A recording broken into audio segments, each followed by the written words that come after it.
अशोक के अभिलेख खोज सबसे पहले की थी टिफिन थैलर ने 1740 में। दिल्ली मेरठ अभिलेख जो है उसकी खोज इन्होंने की थी। आगे चल करके जब हम देखेंगे तो उसको पढ़ते हैं जेम्स प्रिंसेप। पढ़ते कब है? 1837 में। तो सबसे पहले जेम्स प्रिंसेप ने इनको पढ़ा 1837 में। तो वो अभिलेख भी दिल्ली मेरठ वाला ही अभिलेख था। अब बात करेंगे अशोक के अभिलेख जो थे वो किन लिपियों में है। तो 4 लिपियों का प्रयोग है। 4 लिपियां कौन कौन सी? जिनमें से ब्राह्मी, खरोष्ठी, आरमाइक और ग्रीक है। ग्रीक मतलब यूनानी। तो इतनी 4 लिपियों का इसमें प्रयोग किया गया है। और भाषा जो है वो प्राकृत है। तो क्योंकि आम जन की भाषा यही थी तो प्राकृत भाषा का प्रयोग किया गया है। अब बात करेंगे अभिलेखों का जब हम विभाजन करेंगे तो मुख्य रूप से 3 पार्ट में डिवाइड करेंगे। एक है शिलालेख जिनमें वृहद और लघु शिलालेख हैं। एक है स्तंभलेख जिसमें वृहद और लघु और गुहालेख वगैरह हैं। जिन्हें मुख्य रूप से हमें जो पढ़ना है वो शिलालेख पढ़ना है। वृहद और लघु दोनों को हम देखेंगे।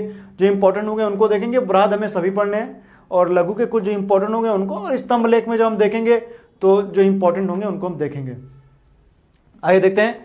14 वृहद शिलालेख हैं। शिलालेखों की संख्या 14 है। अलग अलग जगहों पर ये मिले हुए हैं जिनमें हर जगह पर इनकी संख्या देखेंगे तो 14 है। तो आइए देखते हैं। वृहद शिलालेख 14 जो हैं ये 14 दरअसल शासनादेश हैं। तो आइए देखते हैं। पहले से शुरुआत करते हैं। जो नंबरिंग लिखी हुई है वो शिलालेख संख्या दर्शा रहा है। 14 तक मैंने लिखे हुए हैं। तो आइए देखते हैं।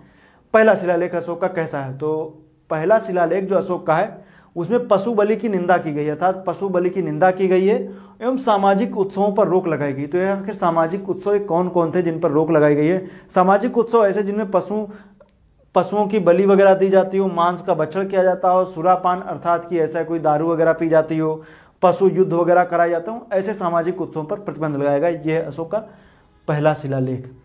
तो एक बार बता दें अशोक को मोर का मांस काफ़ी पसंद था। तो आगे चल करके देखेंगे तो पाटलिपुत्र के आसपास क्षेत्रों में भी प्रतिबंध लगाए जाते हैं। आगे देखेंगे। पशु तथा मानव के लिए चिकित्सा प्रबंध एवं सीमांत राज्यों का उल्लेख। तो पशु एवं मानव के लिए चिकित्सा प्रतिबंध किया। ये किसमें उल्लेख है? दूसरे में है। और इसमें सीमांत राज्यों का उल्लेख है। तो सीमांत मतलब सीमावर्ती राज्यों में चेर है। चेर मतलब केरल पुत्र। तो चेर मतलब केरल के आसपास का क्षेत्र। चोल है, पांड्य, सती पुत्र है और ताम्रपर्णी है। इतने सारे राज्यों का उल्लेख किया गया है। याद रखिएगा पशु तथा मानव के लिए चिकित्सा प्रतिबंध याद रखिएगा। तीसरे शिलालेख में पदाधिकारियों अर्थात महामात्रों का 5वें वर्ष राज्य का दौरा करने का आदेश दिया गया कि जो महामात्र वगैरह हैं वो क्या करें, हर 5वें वर्ष अपने राज्य का दौरा करें। लेकिन उज्जैनी और तक्षशिला के लिए ये 3 वर्ष की अवधि थी, मतलब हर तीसरे वर्ष जाएं। तो वैसे तो सामान्य अन्य जगहों पर कितने दिनों की बात की गई? तो सामान्य जगहों पर बात की गई है 5वें वर्ष, लेकिन उज्जैनी और तक्षशिला के लिए 3 वर्ष की बात की गई। उज्जैनी तक्षशिला 3 वर्ष। चौथे शिलालेख में धम्म नीति के महत्वपूर्ण विचार उसमें बताए गए हैं। और 5वें शिलालेख की बात करेंगे तो धर्म महामात्रों की नियुक्ति है, इंपॉर्टेंट नहीं है। 6वें शिलालेख में प्रतिवेदकों को आदेश दिया गया कि प्रजा के कार्यों की सूचना दें। इसमें कहा गया जब राजा वगैरह आराम कर रहा हो या अंतापुर में हो या गौशाला में हो, कहीं भी राजा हो, तो प्रजा से संबंधित जितने भी उनके कार्य हैं, प्रजा के कार्य हैं, उनके सूचना वो तुरंत दे। अपने प्रतिवेदकों को ये आदेश देता है। 7वें में आत्म संयम एवं आत्मशुद्धि की बात इसमें की गई है। 8वें में अशोक की तीर्थ यात्राओं का वर्णन किया गया है। और 9वें शिलालेख में बात किया गया सच्ची भेंट एवं सच्चे शिष्टाचार की व्याख्या की गई। मतलब सरकारी अधिकारियों को अपने जो जो उनके पास आ रहे हैं उनसे सच्चे शिष्टाचार की बात करें और उनसे अच्छी तरीके से भेंट करें। और 10वें नंबर पर देखेंगे तो 10वां शिलालेख है, उसमें यश कीर्ति की निंदा की गई। मतलब आप बहुत ज़्यादा अपने धन का कह सकते हैं कि बहुत ज़्यादा धनार्जन मत करें, बहुत ज़्यादा व्यय मत करें। तो इसमें यश कीर्ति की निंदा की गई है। धम्म की विशेषता 11वें शिलालेख में धम्म की विशेषता बताई गई है, अर्थात धम्मदान की बात की गई है। 12वें में धार्मिक सहिष्णुता या धर्मनिरपेक्षता, मोस्ट इंपॉर्टेंट है, यही से प्रश्न आता है कि अशोक का कौन सा शिलालेख धार्मिक सहिष्णुता या धर्मनिरपेक्षता की बात कर रहा है। तो कौन सा है? 12वां शिलालेख है। 13वां शिलालेख जो बात करेंगे तो इसमें देखेंगे तो कलिंग विजय की बात की गई है। कलिंग विजय की बात की गई है 13वें शिलालेख में। 13वें शिलालेख में बात की है कलिंग विजय। और कलिंग विजय के बाद में पश्चाताप की बात की, क्योंकि कलिंग विजय के बाद में अशोक को पश्चाताप होता है, तो पश्चाताप की बात की गई है। अर्थात इसमें कलिंग विजय और पश्चाताप का वर्णन है। और 5 विदेशी राज्यों का भी वर्णन किया गया है। तो 5 जो विदेशी राज्य वगैरह बताए गए हैं, इसके पिछले वीडियो मैंने बताया था उनके बारे में और विस्तृत रूप से उनके बारे में बताया था कहाँ कहाँ पर थे, किन की पहचान किससे की गई है। तो राज्यों का वर्णन सीरिया है, मकदूनिया है, मिस्र है, सीरीन है और एपिरस है। इतनी जगहों का उल्लेख किया गया है। 14 नंबर पर जो 14वां शिलालेख है, इसमें बात की गई लोगों को धार्मिक जीवन व्यतीत करने की प्रेरणा की बात की गई है। तो धार्मिक जीवन व्यतीत करिए, लोगों को ऐसी बातें की गई कि अब उनको अपना धार्मिक जीवन व्यतीत करना चाहिए। वो कौन सा है? वो 14वां शिलालेख है। अब हम बात करेंगे लघु शिलालेख की। जब लघु शिलालेख की बात हो रही होगी तो उसमें हम देखेंगे तो रूपनगर है, अहरौरा है, एरीगुड्डी है। इंपॉर्टेंट ज़्यादा है नहीं, एरीगुड्डी याद रखिए। इसमें कारगिक नामक एक लेखाधिकारी का जिक्र मिलता है। तो कारगिक नामक कर्मचारी जिसकी तुलना की जा रही है कि लेखाधिकारी है। तो एरीगुड्डी करनूल में, रूपनगर रूपनाथ जबलपुर में, अहरौरा मिर्जापुर उत्तर प्रदेश में है। भाबरू शिलालेख बैराट जयपुर में है।